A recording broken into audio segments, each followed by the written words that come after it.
Վենեսուելայի նախագահին տիկնոջ հետ հատուկ գործողությամբ ձերբակալելուց ու Միացյալ Նահանգներ տեղափոխելուց հետո ԱՄՆ նախագահը մտադիր է վերահսկողության տակ վերցնել երկրի նավթային ոլորտը, տեղեկացնում է Wall Street Journal-ը։ Ըստ ամերիկյան պարբերականի Դոնալդ Թրամփը օգնականների հետ հարցը քննարկելիս ասել է, որ եթե իրենք կառավարեն ոլորտը, կկարողանան նավթի գինը նվազեցնել մինչև $50 մեկ բարելի դիմաց։ Ըստ խնդրին ծանոթ աղբյուրի Թրամփի ծրագրով նախատեսվում է, որ ԱՄՆ-ն որոշակի վերահսկողություն կստանա նավթային պաշարներով աշխարհի առաջատար Վենեսուելայի պետական նավթային ընկերության եւ կզբաղվի արդյունահանվող նավթի մեծ մասի գնմամբ ու վաճառքով։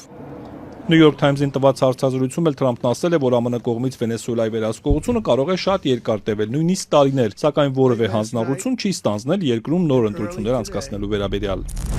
Մենք Վենեսուելան կվերականգնենք շատ շահավետ ձևով։ Մենք ենք օգտագործել նավթ եւ վերցնելու ենք նավթ։ Մենք իջեցնում ենք նավթի գինը եւ ստացված գումարը տալու ենք Վենեսուելային, որը դրա կարիքը չափազանց շատ ունի։ ԱՄՆ-ն, որն արդեն մոտ 1 ամիս արգելում է Վենեսուելայից նավթի արտահանումը, երեքշաբթի հայտարարել էր գործարքի մասին, որով Վենեսուելան մինչև $2 միլիարդ նավթ կարտահանի ԱՄՆ։ Երեկ էլ երկրի պետական նավթային ընկերությունը հայտարարեց, որ առաջընթաց է գրանցում Միացյալ Նահանգների հետ նավթի վաճառքի շուրջ բանակցություններում։ Ընկերության տնօրենների խորհրդի անդամ Reuters-ին ասել է, որ ԱՄՆ-ն ստիպված կլինի նավթը գնել միջազգային գնով։ Մադուրոյի ձերբակալումից հետո նախագահի պարտականություններն ստանձնած Դելսի Ռոդրիգեսը հայտարարել է, որ երկիրը բաց է այլ երկրների հետ էներգետիկ գործընկերության համար։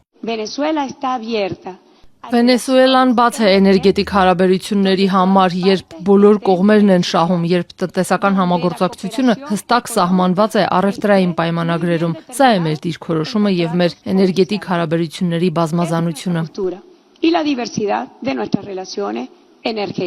Վենեսուելային նավթային շրջափակման մեջ պահելու գործողությունների շրջանակում ԱՄՆ-ն 3 Ատլանտյան օվկիանոսում ռուսական ստվերային նավատորմի լցանավ է կայանել, որը ըստ ամերիկյան կողմի օգտագործվում էր Վենեսուելայում արդյունահանված նավթի տեղափոխման համար։ Ռուսաստանը քննադատել է նավթի կալանումը։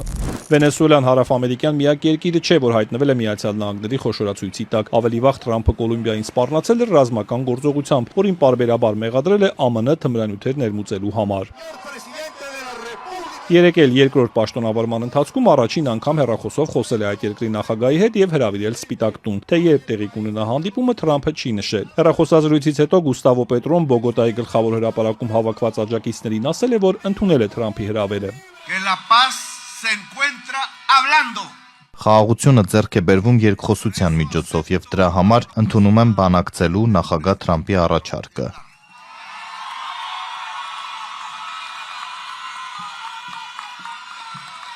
Տեսնենք, թե ինչ դուրս կգա դրանից։ Ես կշարունակեմ պնդել, որ դաշինքը հնարավոր է մաքուր էներգիայի ոլորտում, քանի որ այն բերում է խաղաղություն, կյանք եւ սեր։ Պետրոյի աջակիցները Թրամփի դեմ ցույց են արել նաև Կուկուտա քաղաքում, ակցիային մասնակցել են նաև վենեսուելացիներ, որոնցից մի քանիսը պարզել են Նիկոլաս Մադուրոյի եւ նախկին նախագահ Ուգո Չավեսի լուսանկարները։ Ցուցարարներից մեկն էլ անկախության հերոս Սիմոն Բոլիվարի կերպարով է ներկայացել, որը խորհրդանշում է դիմադրությունն ինքնիշխանությանը սպառնացող վտանգի դեմ։ Վերջինս քննադատել է Մադուրոյի ձերբակալումը։ Primero que nada, respeto a lo que él representa, porque no estamos hablando de una persona. Անկախ նրանից համաձայն եք թե ոչ նրա մտածելակերպի հետ, նա կատարում է պետությունը ղեկավարելու իր առաքելությունը։ Ու եթե նրանք առևանգում են ձեր նախագահին, նրանք առևանգում են ամբողջ հայրենիքը։ Está ejerciendo su misión de dirigir una nación.